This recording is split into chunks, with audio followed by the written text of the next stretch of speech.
Wife file చేసిన maintenance కేసులో husband defence కనుక వైఫ్ ఎక్స్ట్రా మ్యారిటల్ రిలేషన్షిప్స్ ఉన్నాయి, అడల్ట్రస్ నేచర్ ఆమెది అని చెప్పి ఉన్న డిఫెన్స్ అయితే మాత్రం దెన్ ఇంటీరియం అప్లికేషన్లోనే ఇంటీరియం మెయింటెనెన్స్ అన్న ఫస్ట్ అప్లికేషన్లోనే అడల్టరీ అన్న గ్రౌండ్ అనేది ఫస్ట్ డిసైడ్ చేయాలి, not at the fag end of the case. Because fag end of the కేసులో కనుక ఒకవేళ అడల్టరీ ఉంది, అడల్ట్రస్ నేచర్ ఉంది అని చెప్పి ఒకవేళ కోర్ట్ ఫైండింగ్ ఇస్తే as per judgement of the honourable Supreme Court itself husband need not pay any maintenance. But interim maintenance grant అయ్యి ఫైనల్ ఆర్డర్ లో అడల్టరీ ఉంది కాబట్టి వీఆర్ నాట్ గ్రాంటింగ్ మెయింటెనెన్స్ అని అంటే it is the interim application or interim maintenance which is granted would be against law, against the provisions, against the judgement laid by the honourable Supreme Court itself. So అట్లాంటి confusion లేకుండా interim application అంటే case వేసిన వెంటనే వేసే first application interim maintenance.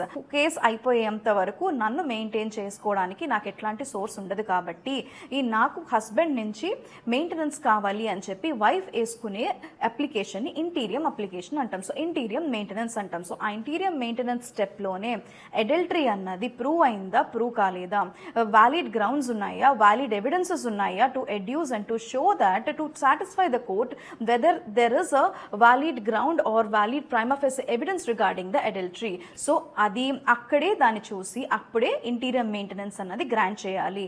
ఒకవేళ if there is valid evidence then interim maintenance should not be granted అని చెప్పి supreme court ఈ జడ్జ్మెంట్లో స్పెసిఫై చేసింది.